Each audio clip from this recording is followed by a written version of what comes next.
우리 오늘 말씀 스가랴 선지서입니다.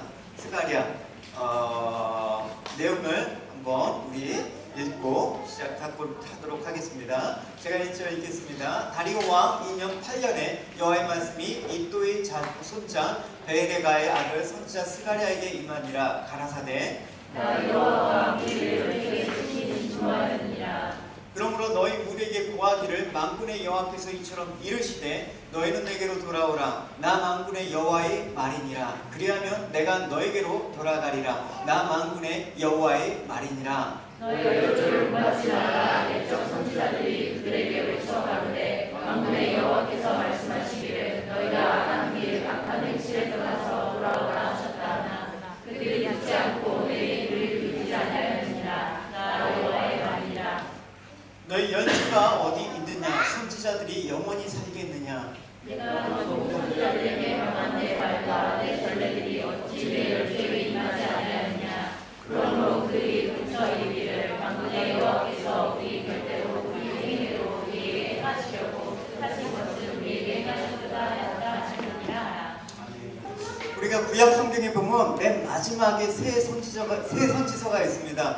학개, 스가랴, 말라기. 그래서 이 학스말, 이 세 선지자가 얘기한 이 내용들은 포로 귀환 시대를 배경으로 하고 있습니다. 어느 때라고요? 포로 귀환 시대를 배경으로 하고 있습니다. 그래서 구약의 맨 마지막에 위치한 말라기서는 1차 포로 귀환이 이루어진 후 약 100년이 지난 시점에서 기록된 책으로 전 3차에 걸친 포로 귀환의 다 이루어진 상황 가운데 게시한 기록입니다. 그에 반해서 이제 학개 스가랴 선지서는 1차 포로 당시의 일들을 기록하고 있는 것입니다. 몇 차요? 1차입니다. 그래서 포로 귀환은 1차, 2차, 3차에 걸쳐서 나눠서 귀환이 되고 있었습니다. 그래서 1차 포로 귀환자들이 대상으로 한 거기 때문에 이제 스룹바벨 성전이라고 하는 성전 재건의 일과 관련이 되어 있는 내용이다라는 사실을 여러분 큰 아웃라인으로 잡아야 됩니다. 제가 왜 이렇게 하냐면 이 배경을 알아야지 예언서가 잘 읽히기 때문에 그렇습니다. 원래 성전이 왜 중요하냐면 솔로몬이 이제 세운 솔로몬 성전 우리가 열왕기에서 보지 않았습니까? 다윗이 준비하고 솔로몬이 이제 예루살렘 성전을 지었는데 BC 586년에 예루살렘이 함락과 함께 완전히 성전이 부서져 버렸습니다. 그래서 바벨론 군대가 이제 쳐들어와서 유다를 멸망시키고 성전을 회파하셨지만 실질적으로 바벨론이 한 건 아니고 하나님께서 계획하에 주도하에 이루어진 일이라는 것입니다. 그래서 바벨론은 단지 하나님의 심판의 도구에 지나지 않았음을 우리가 성경에서 확인해 볼 수가 있는 것이죠.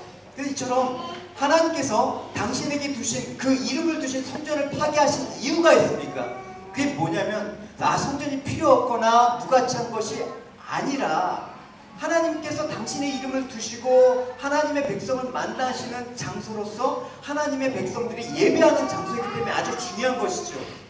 그냥 우리가 이스라엘의 역사를 보면 성전 신앙을 떠나서는 얘기할 수가 없는 것입니다. 그래서 무엇보다도 하나님께서 마음에 두신 성전을 파괴하신 이유는 유다 백성들이 성전에서 예배 드리는데 형식적인 우상 숭배와 어떤 삶에서 그런 예배의 삶들을 하지 못한 채 그냥 예배만 드리면 모든 것이 다 해결된다라는 그런 생각을 갖고 예배를 드렸기 때문에 하나님께서 그런 가증한 예배를 받으시지 않았기 때문에 결국 하나님의 이름을 두신 성전을 멸망을 시킵니다. 그래서 성전이 우상숭배와 형식적인 예배로 파괴된 이상 성전은 이제 성전으로서 더 가치가 없는 것입니다. 교회가 교회의 가치의 본질적인 가장 중요한 이유는 예배가 살아있어야 되는 것입니다. 우리 예배가 온전치 않으면 예배는 교회의 이 건물의 예배는 아무런 소용이 없는 것입니다. 그래서 하나님께서 바벨론 군대를 동원해서 성전을 파괴하시죠. 그래서 남유다의 멸망과 함께 성전도 완전히 회파가 되는 것입니다. 그래서 이제 이스라엘 백성들이 70년 동안 바벨론의 포로 생활을 하죠. 그리고 이제 다시 고향 예루살렘으로 돌아갑니다. 돌아가서 뭘 하냐고요? 부서진 성전을 이제 지어야 되죠. 다시 성전을 재건해야 되는 것입니다. 그걸 뭐라고 얘기하냐면 2차 성전, 그러니까 스룹바벨 성전이라고 여러분 기억을 하셔야 되는 것입니다. 어쨌든 들어놓으면 나중에 다 유익이 되니까 여러분. 스룹바벨 성전이라고 여러분 익혀두십시오. 이 많은 백그라운드 배경을 지금 설명을 할 수가 없어서 여러분 그냥 그렇게 알아두시면 되겠습니다. 어쨌든 이 지금 포로에서 회복된 이상 하나님과 만나는 예배의 장소로 이제 성전은 반드시 다시 재건돼야 되는 필요성이 있었단 말입니다.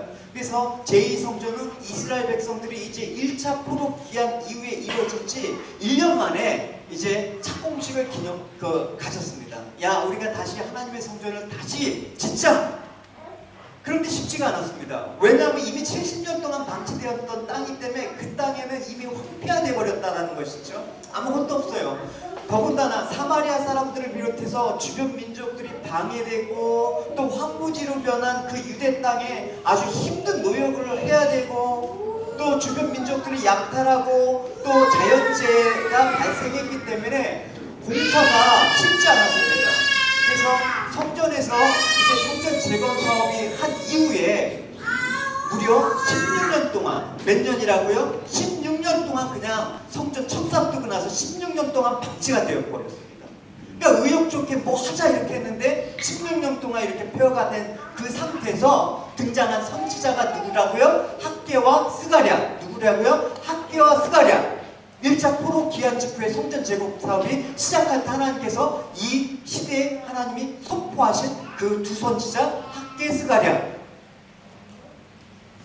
여러분 제가 너무 주입식 교육을 시키는 것 같아서 죄송합니다. 어쩔 수가 없습니다.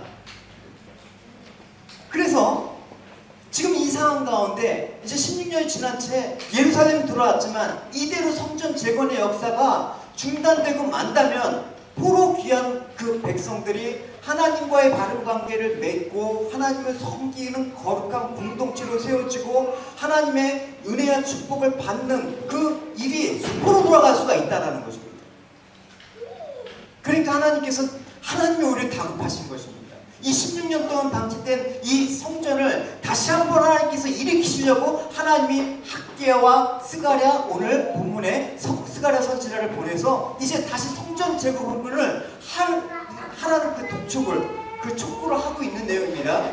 그래서 먼저 학개 선지자가 먼저 외치고 2달이 지난 그 시점에서 스가랴가 이제 또 외치는 것입니다. 그러니까 거의 동시대에 그 두 선지자가 성전 재건 사업에 하나님의 부름을 받았다라고 여러분 생각하셔야 되는 것입니다. 누구라고요? 학개, 스가랴.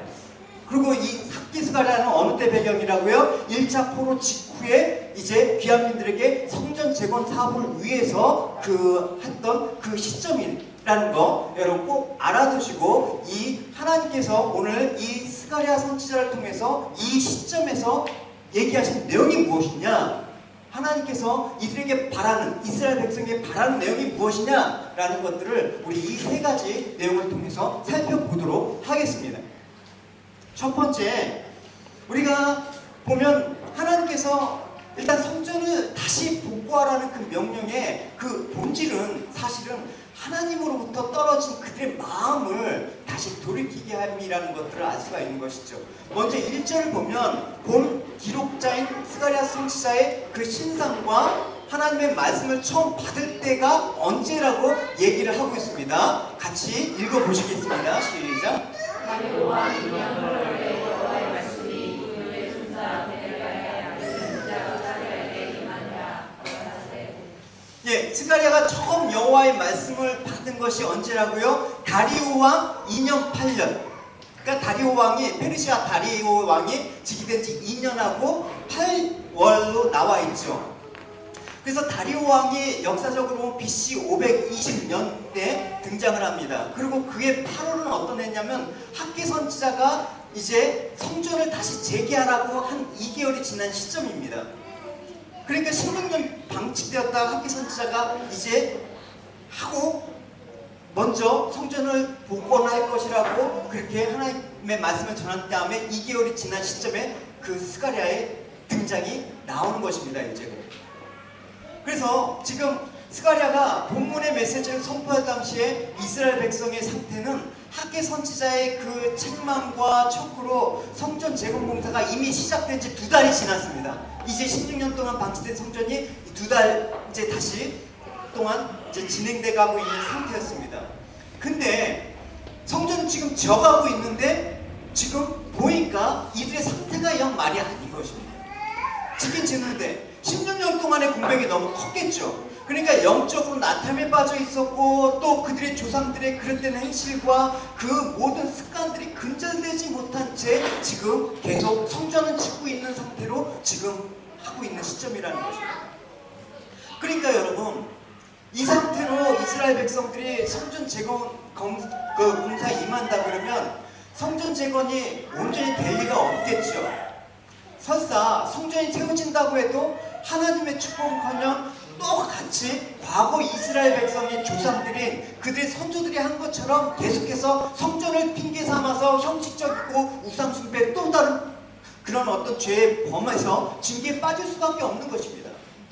그러니까 성전을 이제 짓기 전에 너희들 손으로 성전이 완공되어지기 전에 할 일이 있다. 뭐냐? 이전에 이렇게 얘기하고 있는 것입니다. 같이 읽어보도록 하겠습니다. 자,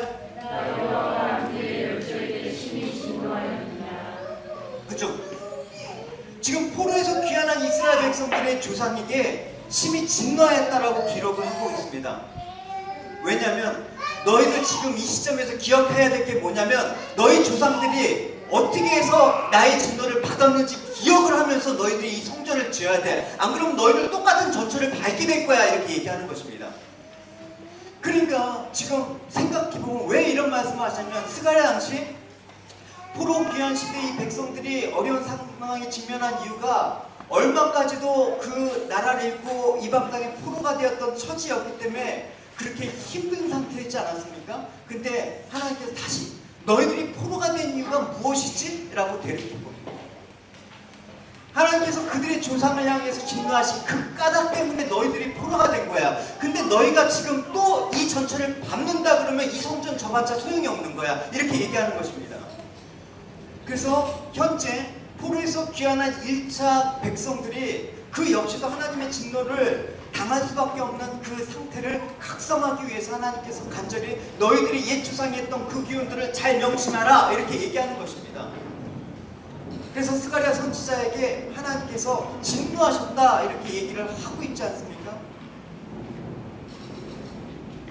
그래서 이같이 성민들에게 하나님께서 말씀하신 이유가 바로 3절에 또 제시가 되어 있죠. 우리 같이 읽어보도록 하겠습니다. 그러므로 우리를 구하기를 만군의 여호와께서 이처럼 이르시되 너희는 내게로 돌아오라. 나 만군의 여호와의 말이냐. 그리하여 내가 너희에게로 돌아가리라. 나 만군의 여호와의 말이냐. 지금 얘네들은 이분들은 문제가 없었잖아요. 왜냐? 16년 동안 하지만 학개 선지자의 외침을 받았고 마음을 돌이켜갖고 지금 성전을 짓고 있단 말입니다. 그러면 오히려 스가랴 선지자는 그래 이제 우리 힘을 다해서 우리 이 성전을 통해서 하나님께서 이 나라를 다시 회복시키고 부흥시키실 것이다. 그러니까 우리 힘을 다해서 성전을 짓고 마무리하자 이렇게 했으면 좋았는데 그 전에 하나님의 진노가 임할 것이라고 오히려 책망조에 비슷한 얘기를 한 것입니다. 왜냐? 너희들이 지금 성전을 짓고 있지만 사실은 하나님께 멀어져 있다라고 그 마음을 보신 거예요. 우리가 지금 여기 예배를 드리고 있지만 너희 마음들을 보신다니까 하나님께서. 물론 그들이 바벨론 땅에서 약속한 가나안 땅으로 하나님 귀환해 있기 때문에 그들 자신은 또 더군다나 이렇게 성전을 짓고 있는 그들 자신은 아마도 생각하기를 우리는 하나님과 지금 가까이 있어 그렇게 생각했을 것입니다. 근데 하나님께서 그렇지 않다라는 거예요. 우리는 하나님과 가까이 있는 것 같은데 하나님께서 너희는 너희 마음이 나와 멀어져 있다라고 얘기하시는 게 문제가 되는 거예요. 그러니까 그들은 하나님께 가까이 가지도 않고 하나님께 지금 마음을 두지 않은 상태에서 성전 공사를 하고 있다라는 것입니다. 이게 우리 상황이 될 수가 있단 말입니다. 여러분, 그렇기 때문에 성전을 재건한 시초에 자기 나름대로의 열심을 갖고 성전 재건에 착수했지만 그로 말미암아 어려움이 찾아오니까 그 일을 즉시 중단하고 말았습니다. 재기할 생각조차도 갖지 않은 채 자신의 삶의 안락함과 풍요로움만 마음에 두고 살았다는 것입니다. 학개 선지자가 스가랴 선지자보다 2개월 먼저 활동했다고 얘기했죠. 학개 선지자가 이들의 영적 상태를 이렇게 학개서에서 고백하고 있습니다. 뭐냐면 나의 성전은 아직도 잿더미 속에 부서져 있는데 너희는 벌써 화려한 집안에서 살고 있느냐. 그렇기 때문에 이제는 온 세상의 주인이신 여호와께서 이렇게 말씀하셨다.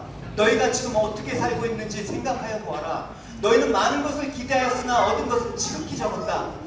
너희가 거둔 것을 집으로 많이 가져갔으나 내가 그것을 불어서 날렸다. 내가 왜 그렇게 하는가를 너희는 도대체 깨닫지 못하느냐. 온 세상의 주인이신 여호와께서 물으셨다. 그것은 잿더미 속에 묻혀있는 내 성전 때문이다. 그런데도 너희는 누구나 제 집만 잘 짓느니라 정신이 없다. 그러니까 이를 감안한다 보면 사실 성전 이들이 어려울 때마다 성전 재건을 중단한 까닭은 뭐냐? 그건 드러난 결과일 뿐입니다. 근본적인 문제는 뭐냐? 하나님을 사모하는 마음, 하나님을 경외하지 않는 마음에 있다라는 것을 이 학개와 스가랴 선지자를 통해서 고발하신 것입니다. 그래서 오늘 이 말씀을 주신 것은 아까 도입부에서 밝힌 것처럼 성전 재건 공사를 한 지 2달이 지난 시점이라고 얘기를 했죠. 얼핏 생각할 때는 그들은 아무 문제가 없는 것 같았습니다. 그들은 이제 돌이켜서 바른 삶의 궤도에 있는 것처럼 보이기는 합니다. 그러나 하나님께서 너희들이 지금 비록 성전 재건 공사를 하고 있다고 하더라도 마음으로는 하나님께 가까이 하지 않고 있다. 하나님을 경외하지 않고 있다. 그렇게 되면 과거 같은 그런 잘못된 전철을 또 밟을 것이다. 그러니까 너희들이 성전 재건 공사를 하기 전에 먼저 나에게 돌아와라. 이렇게 얘기하는 거죠. 하나님께 돌아가지 않고 우리 신앙이 먼저 하나님께 가까이 가지 않나, 아니면 성전을 지은들 뭐합니까? 교회를 이사하면 뭐합니까? 우리가 얘기하는 온전한 신앙 공동체의 비전이 있지 않습니까? 하나님을 경외하는 참된 예배의 이 공동체의 그런 모습들이 있지 않습니까? 그런 모습들, 하나님께 가까이 가고자 하는 그런 모습들이었다고 한다면 이까지 건물이 무슨 소용이 있습니까? 아무리 크고 아무리 화려하게 지은들 거기서 하나님께 영광을 받으시겠냐고.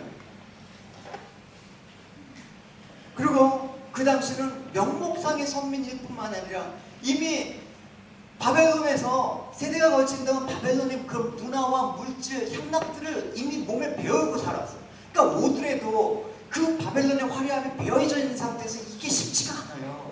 그러니까 그들은 성전 지금 짓고 있다고 하지만 이방인들과 별 차이가 없는 모습을 발견할 수가 있습니다. 자신들의 안락함, 풍요, 번영, 먹고 마시는 일에 연루되어서 살았던 그 모습을 학개와 스가랴 선지자는 책망을 하는 것입니다. 그러니까 이 같은 너희들이 삶을 지속한다 그러면 너희 조상들의 전철을 밟을 수밖에 없다. 결국은 하나님과 상관없는 삶을 살 것이고 결국 우상 숭배와 죄악을 저지르다가 멸망한 너희 조상들의 전철을 밟을 것이다. 그러니 돌아와라. 이렇게 얘기하는 것입니다. 그래서 오늘 본문의 내용을 통해서 우리가 정말 하나님과 지금 함께하고 있는지, 정말 나의 삶은 하나님과 동행하고 있는지, 정말 하나님께로 우리의 마음과 뜻을 다하여 돌이킴이 있는지 그걸 바라봐야 됩니다. 결국 하나님을 믿는다고 하면서 하나님께서 멀리 계신 것처럼 마음대로 행동하는 그런 모습들이 있기 때문에, 하나님은 성전에만 계시기 때문에 이쪽은 안 계실 거야 라고 했기 때문에 그 삶들이 엉망이었던 것입니다. 이게 이스라엘 백성의 성전 신앙의 모습입니다. 이거는 하나님의 교회가 아닙니다. 건물은 그냥 예배당일 뿐이죠. 그래서 하나님께서는 이렇게 말씀하셨죠. 나는 너희가 쉽게 찾을 수 있는 가까운 곳의 하나님이다. 나는 너희를 이용이나 하러 온 먼 곳의 하나님이 아니다. 내가 찾을 수 없이 깊은 곳에 숨을 수 있는 사람은 아무도 없다. 내가 가까이 있지 않는 곳이란 하늘과 땅의 어느 구석에도 없다라고 얘기하고 있습니다. 하나님은 여기만 계십니까? 그러니까 성전만 지면 하나님이 계시니까 했지만 막상 그거는 하나님과 멀어진 상태의 그 마음들을 하나님께서 얘기하신 것이죠. 그래서 다윗은 이걸 알았습니다. 그러니까 다윗이 뭐 왕궁에 있던 아니면 광야에서 피신해서 쫓겨나거든 미친 척하고 그렇게 적국에서 망명을 했던 어느 상황인가는 다윗은 가까이에서 나랑 항상 계신 무서운 구제의 하나님에 대해서 다윗은 고백하고 있었다는 것입니다. 그래서 다윗을 뭐라고 얘기합니까? 하나님의 마음에 합한 자, 그렇게 얘기하는 거예요. 어느 상황이건 나와 가까이 있는 자라고 얘기하고 있는 것입니다. 다윗은 이렇게 얘기했죠. 내가 주의 신을 떠나 어디로 가며 주의 앞에서 어디로 피하겠습니까? 내가 하늘에 올라갈지라도 거기 계시며 운무에 내 자리를 펼지라도 거기 계시나이다. 내가 새벽 날개를 치며 바다 끝에 가서 거할지라도 곧 거기서 주의 손이 나를 인도하시며 주의 오른손이 나를 붙드시고 계십니다. 할렐루야. 이게 중요한 것이죠. 겉으로는 교회라는 공동체 속에 속해 있고 매주 하나님께 드리는 예배에 참석하고 있지만 하나님께서 여러분 오늘 지금 물어보신다니까요. 너희들의 마음은 나와 함께하고 있었느냐? 지금 가까이 하고 있느냐? 그걸 얘기하고 계시는 거예요. 안 그러면 그의 삶은 하나님과 무관한 삶. 안 그러면 그냥 이 예배는 그냥 내 만족. 일주일에 한 번 예배 드린 것 같고 하나님 나의 모든 삶들을 책임져 주시겠다라는 보험과 같은 그런 예배로 전락하고 마는 것입니다. 그래서 하나님께서 이렇게 스룹바벨 성전 재건에 임하는 선민들을 향해서 격려하시기 이전에 앞서서 가장 중요한 권면을 주신 것은 성전을 재건하는 것보다 이 백성이 하나님과 바른 관계에 맺음에서 더 먼저 중요한 그게 세워져야지 되는 것입니다. 그래서 하나님과의 바른 관계를 외치는 그 선지자의 그 간절한 외침을 우리는 예언서를 통해서 살펴볼 수가 있습니다. 호세 선지자의 그 간절한 외침을 한번 또 들어봅시다. 같이 읽어보도록 하겠습니다. 시작.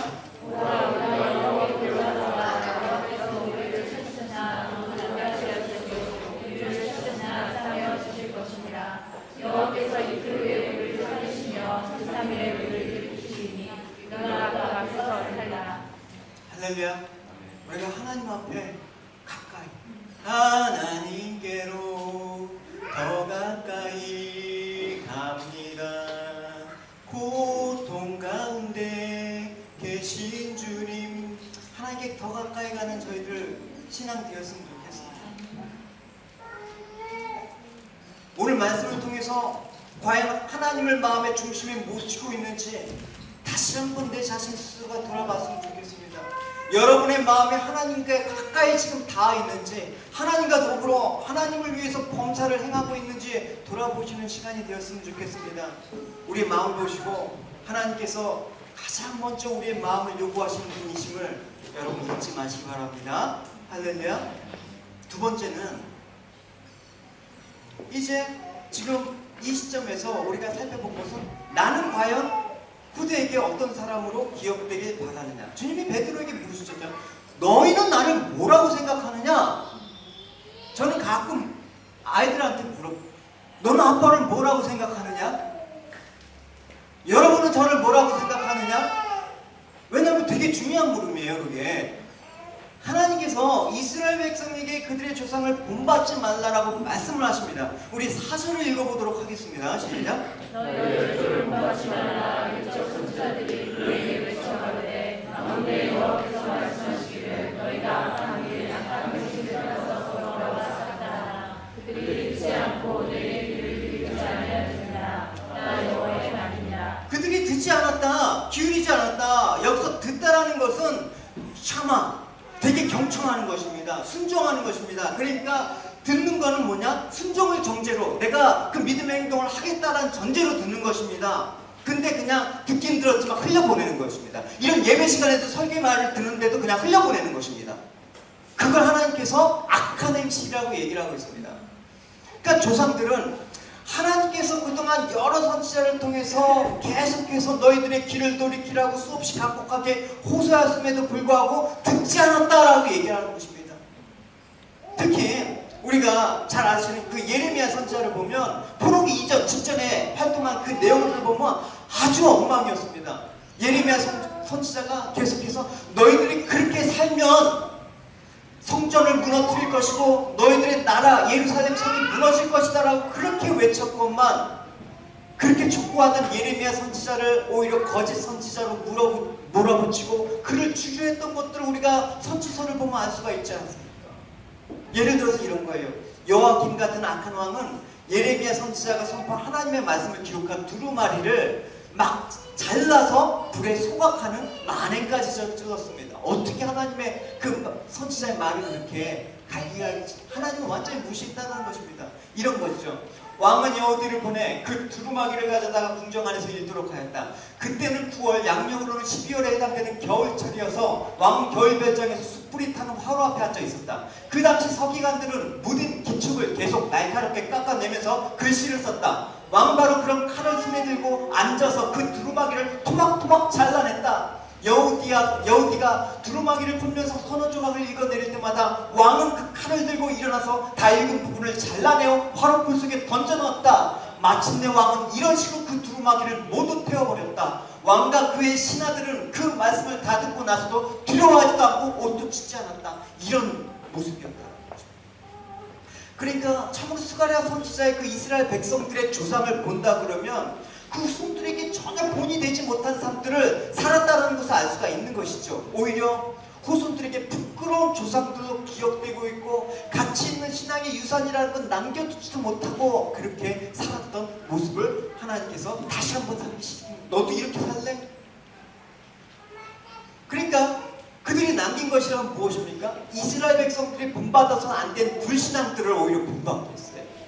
그로 인해서 후손들이 이방에서 유리방황하는 그 삶들을 살게 하지 않았습니까? 그러니까 스가랴 선지자의 그 당시 이스라엘 백성들이 바벨론 포로에서 해방되어서 고개 돌아왔는데 왜 포로에서 돌아왔습니까? 70년 전 그들의 조상들이 나라를 잃고 바벨론 땅으로 끌려갔기 때문에 그런 것입니다. 그러니까 이들은 지금 사실은 바벨론 땅에서 태어난 2세와 3세들이에요. 그러니까 어떻게 보면 억울하잖아요. 내가 잘못해서 포로 생활을 한 것도 아니고 내가 잘못해서 이렇게 돌아와서 노역을 하면서 그냥 바벨론에서 좋은 직장, 좋은 집 다 뺏겨치고 와서 이렇게 고생하는데 억울하잖아요. 그러니까 나의 잘못과 관계없이 조상들의 그 잘못된 죄악 때문에 지금 이방 사람들에게 천대를 받고 고생하고 있는 이 지금 이 모습에서 우리 자신을 돌아봐야 되는 것입니다. 여러분, 이스라엘 역사를 공부하다 보면 남유다 왕국과 북이스라엘 역사를 여러분 보면 눈에 띄는 대조적인 구절이 있습니다. 중요한 것입니다. 북왕국을 창건한 여로보암, 그리고 남이스라엘 왕국의 그 가장 위대했던 왕이었던 다윗, 되게 대조적으로 기록하고 있습니다. 열왕기에서는. 그러니까 북쪽 이스라엘 왕국들은 거의 착한 왕이 없었습니다. 다 나쁜. 그러니까 좀 더 나쁘고 많이 나쁘고 아주 나쁘고. 그래서 이 악한 왕들의 행동을 볼 때 뭐라고 표현하고 있냐면 다 하나같이 밑받쳐서 여로보암의 악한 행위를 본받아 그 악한 길을 따라갔다라고 얘기하는 것입니다. 그러니까 여로보암이 실초가 되는 거예요. 나의 믿음은 나의 집안의 시초가 된다는 사실을 여러분 잊지 마시기 바랍니다. 보십시오. 오므리가 여호와 보기에 악을 행하되 여로보암의 모든 길을 행했다. 두 항만 보겠습니다. 아합의 아들 아하시아가 여호와 앞에서 악을 행했는데 느밧의 아들 여로보암의 길을 행했다. 이렇게 돼버리는 거예요. 반면에 다윗의 모습을 보십시오. 아사가 그의 조상 다윗과 같이 여호와 보기에 정직하게 행했다. 히스기야가 그의 조상 다윗의 모든 행위와 같이 여호와께서 보시기에 정직하게 행했다. 비교가 되지 않습니까? 그러니까 여러 유다의 그 선한 모든 왕들은 다윗처럼 정직하게 행했다는 칭찬을 받고 하나님께 인정을 받았다는 것입니다. 근데 여로보암의 이름 참 저주스럽고 악한 이름으로 기록되고 있습니다. 우리가 신앙 고백을 하지 않습니까? 본디오 빌라도라는 그 이름이 여러분 2000년이 지난 지금도 기억되고 있어요. 왜? 사람은 죽어서 흔한 말로 이름을 남긴다라고 얘기하고 있잖아요. 근데 죽어서도 오랫동안 악한 이름으로 남긴다는 게 얼마나 수치예요, 여러분. 얼마나 불명입니까? 그 후손들은 얼마나 또 고통이고요, 여러분. 정말 한국에서도 일제장제 청산한다고 해갖고 이완용 그 역적의 그 후손들의 재산을 환수한 막 그런 얘기가 있었잖아요, 여러분. 근데 그 후손들의 입장에서 보면 억울하잖아요. 내가 일제에 가담한 것도 아닌데 할아버지가 일제에 앞잡이가 되었고 역적질을 했기 때문에 자신도 고통을 받는 거예요, 여러분. 그게 믿음에 있어서 영적인 그 생활에 있어서 그대로 된다라는 게 여러분 참으로 여러분 무서운 일입니다. 여러분의 이름이 누구에게 들려줄 때 여러분들은 어떤 이로 기억이 되겠습니까? 여러분들의 자녀와 후손들에게 어떤 부모와 조상으로 기억되길 원하십니까? 자녀들이 어렸을 때는 몰라요. 우리 부모가 훌륭한지 어떤지 잘 모릅니다. 그러니까 어렸을 때는 부모가 행하는 거 그대로 다 습득한단 말입니다. 여러분들이 예배드리는 모습, 여러분들이 가정생활에서 하는 모습 어리다고 놀리지 말아요. 그 아이들은 다 아는 거예요. 아, 하나님께 우리 부모님은 이렇게 예배드리구나. 그걸 습득한단 말입니다. 근데 문제가 생기는 게 뭐냐? 어렸을 때 괜찮은 것 같지만 어렸을 때 아이들이 어려서 내가 그냥 집안에서 그렇게 믿지 않는 자처럼 그렇게 생활해도 되는 것 같지만 아이들이 크면 판단한다니까요. 판단력이 생기면 부모의 행위를 평가합니다. 그래서 장성한 자녀 입에서 나는 결코 내 부모를 본받지 않을 거야 라는 그 말이 나오면 그것처럼 아픈 게 없는 거예요. 여러분 자녀한테 물어보십시오. 너는 아빠를 누구라고 생각하느냐? 너는 정말 아빠가 예수님을 잘 믿고 있는지 아느냐? 자녀의 평가 대단히 중요한 것입니다. 4절 말씀을 보시면 하나님 포로기 이전에 이스라엘 조상들에 대해서 진노하신 이유를 말씀하고 계시지 않습니까? 너희 조상들은 악한 길에 빠져서 악한 행실을 일삼으면서 바른 길로 돌아오라는 하나님의 말씀을 기울이지 않았기 때문이다.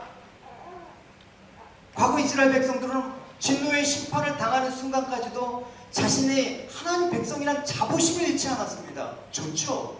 좋은 거죠? 근데 그 자부심에 받쳐주는 모습이 없었던 것입니다. 그러니까 하나님의 축복을 받으면서 우리는 구원받은 백성이야, 선민이야 라면서 그렇게 한결같이 확신했을 것입니다. 이들이 그렇게 확신을 갖고 있는 근거는 무엇입니까? 혈통적으로 있습니다. 자신은 조상들이 아브라함의 하나님, 이삭의 하나님, 야곱의 하나님, 그 조상들의 하나님이 우리 하나님이다. 하나님께서 분명히 아브라함과 이삭과 야곱에게 약속을 해주셨잖아요. 너희들은 믿음의 조상으로 세우고 너희 후손들에게 내가 복을 줄 것이다. 그러니까 더 나아가 지금 유다와 예루살렘 땅에서는 하나님 당신의 이름을 두셨다고 말씀하신 성전이 있단 말입니다. 하나님 임재에 담긴 성전이 있었단 말입니다. 아울러서 그 성전에서 그들의 예배는 철저했습니다. 매 안식일, 월삭, 절기마다 제사를 정성껏 드렸단 말입니다. 스스로 하나님의 백성이라고 자부했고요. 그들은 하나님의 스스로가 경외하는 민족이라고 생각했습니다. 근데 하나님께서 그들을 어떻게 얘기하고 계십니까? 여호와께서 말씀하신다. 나는 너희가 바치는 짐승의 제물이 역겨워 죽을지경이다. 더 이상 그런 것을 내게 가져오지 말아라. 너희가 바치는 살찐 순양에 나는 질려버렸다. 너희가 잡아서 바치는 제물의 피는 보기도 싫다. 범죄한 것은 뉘우치지도 않는데 누가 너희 희생제물을 달갑게 받겠느냐? 너희가 내게 살려 바치는 향불도 내 코에서는 악취일 뿐이다. 너희가 거룩하게 지키는 초하루와 안식일과 특정한 날에 보이는 금식기도회가 아무리 경건한 모임인 채 하더라도 그것들이 모두 다 사기행각이 아니냐? 나는 그런 것과 아무 상관이 없다. 상관도 하기 싫다. 그러니까 이들 신앙에서 정말 하나님에 대한 그 신앙이 진정한 것이었는가? 그들은 표면적으로 보면 하나님을 섬기는 자고 하나님의 백성이라고 할 수 있지만 하나님께서는 실제적으로 경외하지 않았다는 것을 볼 수가 있는 것입니다. 사실이 그러할진데 그들이 육신적으로 혈통적으로 믿음의 조상의 후손이라는 것들을 내세운들 그게 무슨 유익이 있겠습니까? 그렇죠? 주기적인 그 제사가 하나님 보시기에 기쁘겠습니까? 그래서 주님께서 단호하게 말씀하시는 것이죠. 예수님께서 종교적으로 흠이 없는 사람이라고 해도 다 믿음이 깊은 사람이 아니다. 그들이 내게 주님이라고 부른다고 해도 다 하늘나라에 들어갈 수 있는 것도 아니다.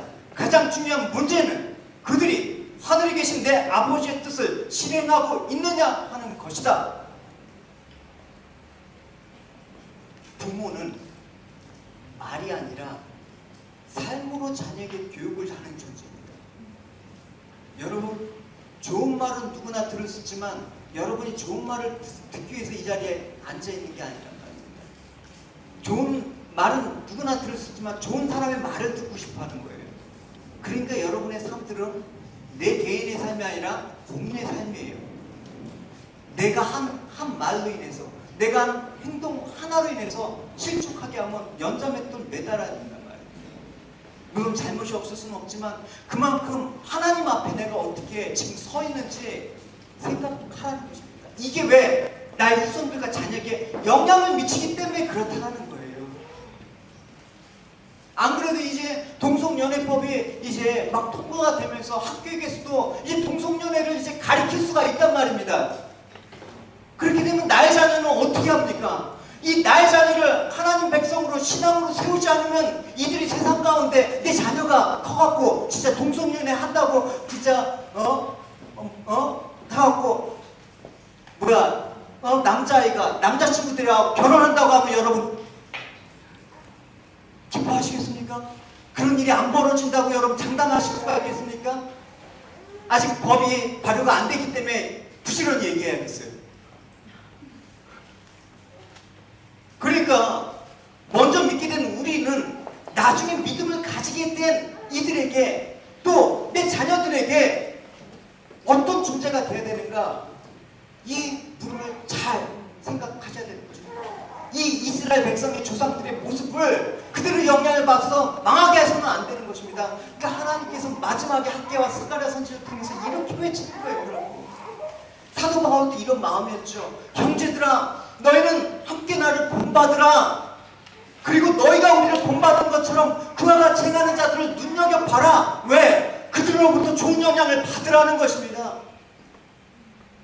내 자녀가 부모님의 신앙의 모습을 보고 나도 아버지처럼 어머니처럼 신앙생활을 해야지 라고 여러분 그렇게 사셔야 되는 거예요. 여러분, 앞으로 10년 어떻게 변할지 모르잖아요. 내 자녀가 학교에서 무슨 교육을 받는지, 내 자녀가 밖에서 누구랑 만나는지 여러분 그거 다 일일이 여러분 감시할 수가 있습니까? 어떻게 내 자녀를 지킵니까? 어떻게 내 자녀를 하나님 사람으로 만듭니까? 지금 여러분들이 깨어 있어야 되는 것입니다. 내 자녀를 위해서라도, 우리 믿음의 지체들을 위해서라도 내 삶들을 방관해서는 안 되는 것입니다. 방치해서는 안 되는 것입니다. 내 삶의 태도가 어떠하느냐에 따라서 내 사랑하는 자녀들의 삶에 영향을 미칠 수 있고 나중에 믿는 이들에게 영향을 미칠 수 있다는 그 사실을 잊지 마시고 항상 하나님을 두려워하고 하나님을 경외하고 하나님과 가까이 하는 여러분 그 삶들을 여러분 일상 가운데 늘 해내시기 바랍니다. 할렐루야. 그럴 때 여러분의 자녀들이 복되게 되고 우리 교회의 믿음의 사람들이 점점 많아져서 교회가 이 시대의 악함을 감당하는 일들을 해나갈 수가 있을 것입니다. 그래서 여러분 자녀에게 믿음의 부모로 기억되는, 또 여러분들의 후손에게 믿음의 조상으로 기억되는 여러분의 삶의 족적을 여러분 잘 세워나가시는 여러분이 되시길 축원합니다. 할렐루야. 마지막으로 이제 5절에 보면 하나님 말씀이 주어질 때 정말 그 말씀의 진정성 갖고 대하는 그런 태도를 여러분 살펴보도록 합시다. 5절에 보면 너희 조상들이 어디 있느냐? 선지자들이 영원히 살겠느냐? 여기서 이 말은 뭐예요?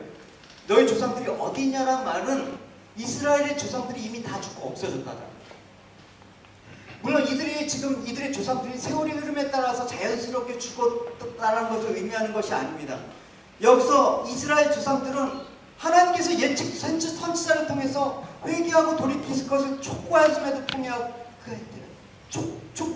불구하고 그들이 돌이키지 아니하여서 결국은 하나님의 심판이 임했다. 하나님께서 그들을 멸망시킬 수밖에 없는 상황에 갔다라는 것입니다. 다시 말하면 하나님께서 선지자를 통해서 하신 말씀이 어떻게 그대로 이루어졌다. 6절을 여러분 읽어봅시다. 시작. 내가 공천자들에게 명한 내 말과 내 전례들이 어찌 내 열쇠에게 임하지 않았느냐. 그러므로 그들이 저희를 방문의 여호와께서 우리 일대로 우리에게로 우리에게 행하시려고 쫓아주신 것을 우리에게 행하시리라. 무슨 말입니까? 선지자의 입에서 선포된 하나님의 심판이 그대로 살아서 역사하셔서 하나님 말씀이 그대로 성취되었다는 거죠. 하나님의 축복의 말이 우리에게 성취가 되면 얼마나 좋습니까? 근데 하나님의 저주의 말씀이 내 안에 성취가 된다 그러면 얼마나 안타까운 일이겠습니까? 이렇게 하나님 말씀은 그 자체 생명의 능력이 있어서 항상 살아있고 역사해서 반드시 성취하십니다. 그래서 이사야 40장 7절에 푸른 마르고 꽃은 시드나 우리 하나님의 말씀은 영원하시다 이렇게 얘기하시면서 이렇게 얘기도 하시죠. 비나 눈이 하늘에서 내렸으면 그냥 다시 그리로 돌아가지 않고 땅을 적셔서 곡식들을 싹 틔우고 열매를 맺게 한다. 그래서 농부들이 먹을 양식을 추수하고 또다시 농사지을 종자를 얻는다. 내 입에서 한 번 나간 말씀도 그와 같다. 그 말씀도 성과 없이 그냥 내게로 돌아오지 않는다. 내가 원하는 일을 실현하고 내가 맡겨준 그 임무를 그대로 수행한다. 하나님의 축복의 말씀이 여러분 삶 가운데 성취되길 원합니다. 할렐루야. 그래서 하나님의 말씀이 선포되고 당장 뭔가 선지 않는다고 해도 그 말씀을 선포한 선지자가 죽었다고 해도 말씀은 없어지는 게 아니거든요. 말씀은 살아서 내 삶 가운데 역사하십니다.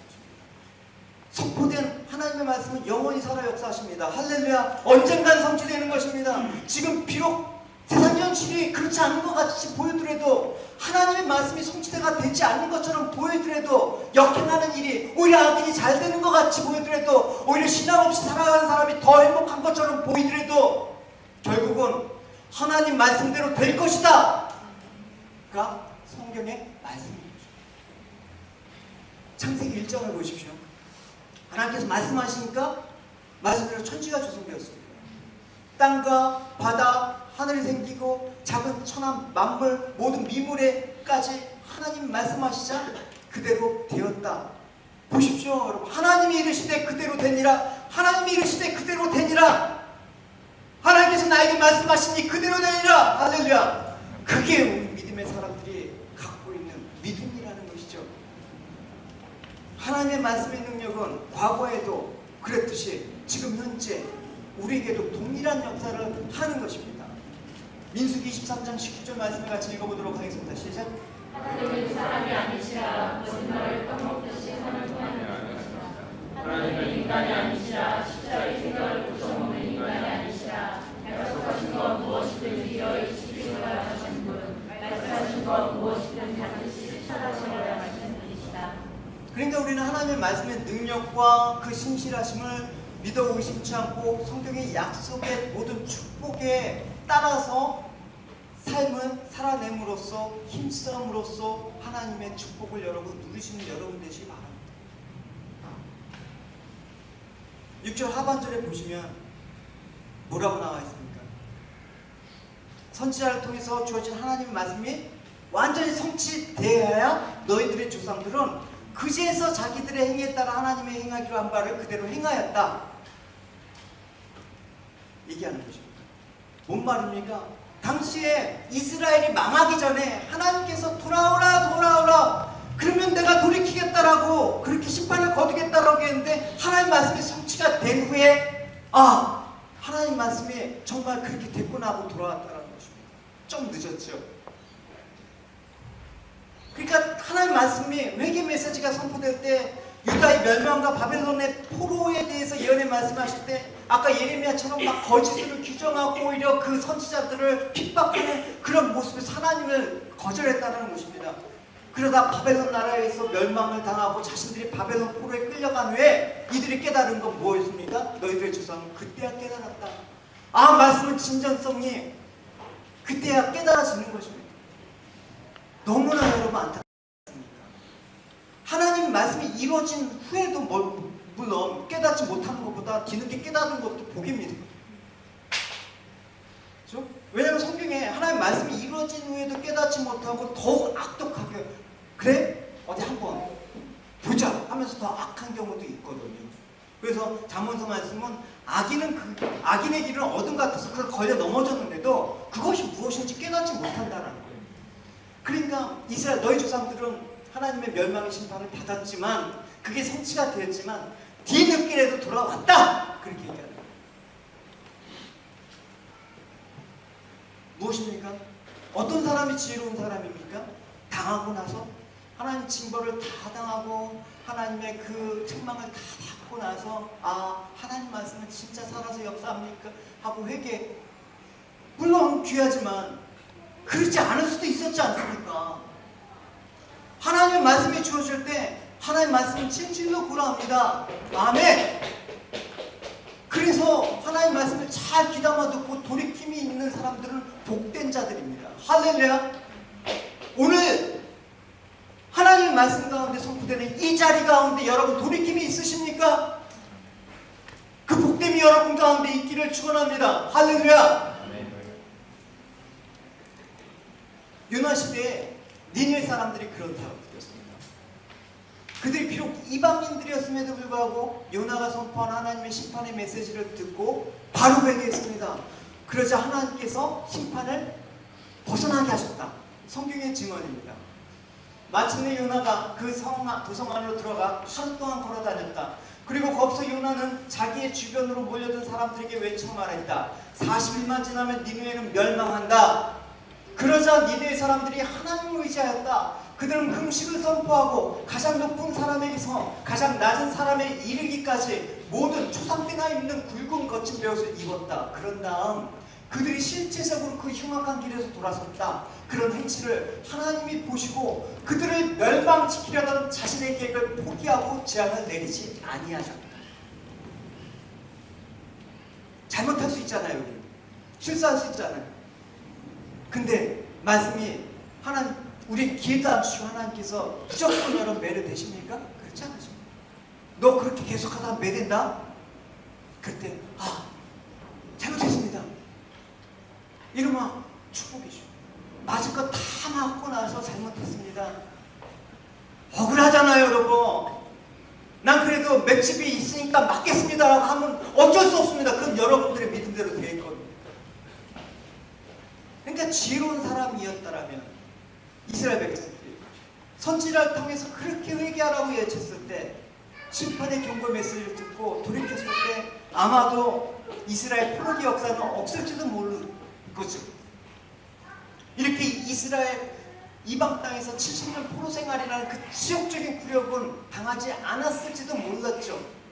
예수님에 이런 거 있지 않습니까? 호미로 막을 것을 가래로 막는다. 그러니까 우리가 하나님께 돌이키만 하면 그때그때 하나님 앞에서 무릎 꿇기만 하면 하나님께서 용서해 주시고 언제든지 회복해 주시는데 갈 때까지 다 가본 다음에 돌아오니까 힘들죠. 아프고. 그래서 여러분 성경에 지혜자와 우매자를 구분하는 게 뭐냐면 IQ가 높아서 지혜자가 아니라 하나님 말씀을 얼마나 빨리 깨닫느냐가 지혜자입니다. 그걸 통해서 지혜자인지 우매자인지 결정하는 것입니다. 시편 기자가 말하고 있습니다. 내가 내 행위를 생각하며 주의 증거를 향하여 내 발길을 돌이켰으니 주의 계명들을 지키기에 어떻게 한다? 신속했다. 지체하지 아니하였다. 하나님 이런 마음을 주셨으면 신속히 결정하는 거예요. 내가 순종하려고 걸 안 하려고 버티다가 머리 끌려 잡아오는 경우도 여러분 많이 보지 않았습니까? 그래서 머리를 짧게 깎는다고요? 그러면 여러분 멱살이라도 잡고 하나님께서 끌고 오시지 않습니까? 지혜로운 자는 어쨌든 하나님의 말씀이 선포될 때 깨닫고 순종하고 돌이키면서 회개하면서 바로 잡습니다. 여러분 지혜 있는 여러분이 되시길 축원합니다. 어리석은 자는 하나님 말씀을 귀에 들어도 반응하지 않아요. 이스라엘 백성들처럼 심판 이후에야 뼈저리 깨닫고 돌아오게 되는 거죠. 성경이 이렇게 공부합니다. 오늘 너희가 그의 음성을 듣거든 경노하게 하시는 것 같이 너희 마음을 완고하게 하지 말라. 너희들한테 책망의 말을 들어도 기분 나쁘게 생각하지 말아라. 너 왜 신앙생활 그 모양이라고 해도 기분 나쁘게 생각하지 말아라. 정말 내 신앙 개판입니다. 하나님께 돌아가겠습니다. 묵상하는데, 아유 바쁜데 뭐 무슨 묵상이 필요합니까? 그렇게 하지 말아라. 아, 제가 묵상 생활을 게으르했거든요. 아, 지금이라도 묵상 본문을 펴보겠습니다. 아, 하나님 이런 말씀을 하시군요. 이런 마음들. 그래서 오늘까지 매 성경 묵상 다 신청해 주시기 바랍니다. 아이고, 잘 보지도 않는데 우리 가정은 하나면 돼. 부부가 같이 안 보잖아요. 부부가 같이 각각 사세요. 아, 제가 매 성서원에 돈 받는 것도 아니고. 그래서 오늘 말씀을 보고 선민들은 말씀이 선포되고 이루어진 데야 비로소 깨달았습니다. 징계를 받은 후에야 회개하고 순종했습니다. 귀한 거지만 여러분 너무 늦지 않게 여러분 삶들이 돌이켜주는 역사가 있기를 축원합니다. 할렐루야. 그걸 하나님께서 되게 기뻐하십니다. 너희들이 징계받지 않고 이렇게 돌이키는 모습 보니까 얼마나, 저도 자녀들 거의 안 때리지만 가끔 진짜 너무 막 극단적으로 나갈 때는 진짜 매를 대거든요. 매를 대면 부모 마음도 안 편해요. 하루 종일 찜찜해요. 하나님 마음은 안 그러겠습니까? 내 사랑하는 자녀를 징계할 때 하나님 마음은 오죽하겠습니까? 그러지 않게 바랍니다. 말씀의 결론을 맺도록 하겠습니다. 이제 스갈에서는 전체적으로 포로가 귀환했지만 여전히 고난 중에 있는 선민에 대해서 하나님께서 보이시는, 이제 스갈에서 한번 그 프린트아웃 보면 묵시 문학의 형태로 나타났다라고 얘기를 하고 있습니다. 그래서 스갈에서는 앞으로 읽어보면 계시와 환상에 대한 내용들이 여러분 많이 있어요. 여러분 이 전체적인 내용을 보고 여러분 이제 보면 조금 더 어려워도 이제 그 부분을 이제 제가 설교 시간이나 또 궁금한 거 있으면 여러분 질문을 하시면 제가 정성껏 여러분 질문에 답해 드리겠습니다. 묵상 중에. 그래서 환상과 비전을 베푸시는 내용인데 형식적으로 얼마나 은혜로워요. 이제 하나님께서 주신 비전에 사람들로 만들겠다. 그러나 스갈에서의 시작은 먼저 그러기 전에 너희 과거의 조상들이 어떠했는가를 돌아보고 이제 너희들이 하나님께 가까이 가는, 하나님과의 관계를 먼저 회복하는 그 신앙 하에 하나님 성전이 세워지길 원한다. 그렇게 전제하고 있는 거죠. 시작이 중요한 거죠. 우리 한 주의 삶들은 이 예배를 어떻게 하나님께 올려드리냐 아주 중요한 것입니다. 그래서 고난중에 스가랴 당시 선민들에게 암담한 형편 속에서 가장 먼저 구해야 될 것이 무엇인지 오늘 살펴보았습니다. 무엇라고 해요? 너희가 진정 이 시대 가운데 구해야 될 것은 세상의 어떤 것도 아니고 다름 아닌 하나님 여호와 그 자신이라. 그 하나님을 향해서 마음을 열고 하나님의 마음을 헤아리고 하나님의 그 마음 가운데 너희들 중심을 하나님께 드려라. 이렇게 얘기하는 것입니다. 그럴 때 내가 너의 그 신앙 고백에 내가 이제 음부의 권세가 틈타지 않는 내 교회를 지겠다. 할렐루야. 그것이 베드로의 신앙 고백 아닙니까? 우리 신앙 고백 아예 우리 교회가 서야 되지 않겠습니까 여러분?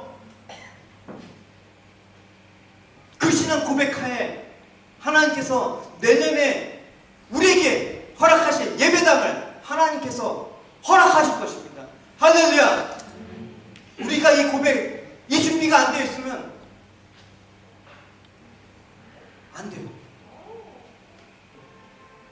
그래서 우리가 시련의 시기나 고난의 시기가 닥칠 때, 실 같은 고통의 터널을 지나갈 때 종종 하나님께 우리 묻습니다. 하나님, 내일의 희망을 알려주십시오.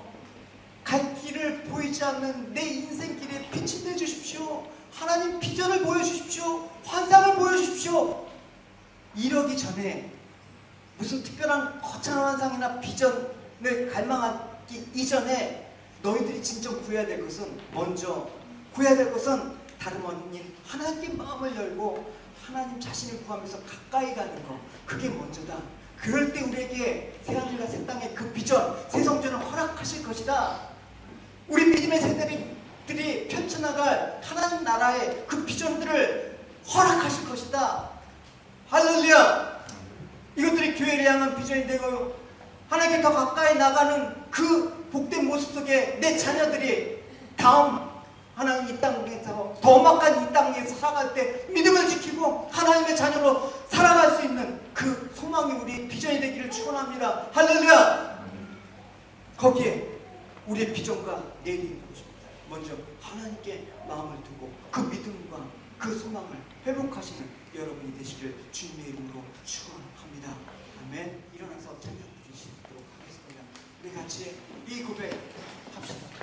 주님의 뜻대로 제가 살기로 결정하겠습니다. 뒤돌아서지 않겠습니다. 내가 하나님께서 허락하신 이 믿음의 길을 하나님 끝까지 지키도록 하겠습니다.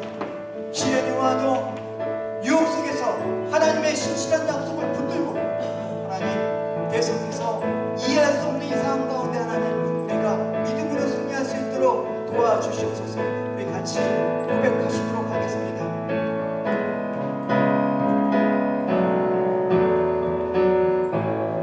주님 뜻대로 살기로 했네. 주님 뜻대로 살기로 했네. 주님 뜻대로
쾌락을 하나님 따라 살 때가 있었음을 회개합니다. 오늘 스가랴 선지자의 말씀을 통해서 주님께 돌아오라, 여호와를 기억하라, 하나님 뜻에 합당한 삶을 살아라는 그 외침을 하나님 귀담아 듣고 하나님 저희들이 세상 가운데 하나님 믿음으로 나갈 수 있도록 도와주시옵소서.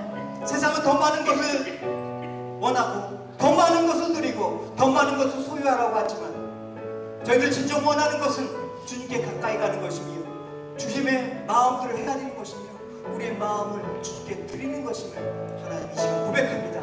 하나님 저희들 말씀을 들을 때마다 부드러운 마음 허락해 주시고 하나님 즐겁고 순종하게 하시며 하나님 세상의 세파에 시달려 마음의 여유가 없어지는 아버지 가운데서도 하나님 저희가 하나님 관계만은 멀어지지 않도록 붙잡아 주시옵소서. 이 시간 성령님 도와주셔서 주님 안에서 우리 인생의 참된 소망과 믿음 회복할 수 있도록 은혜 내려 주시옵소서. 요한 운대에게 복을 주시고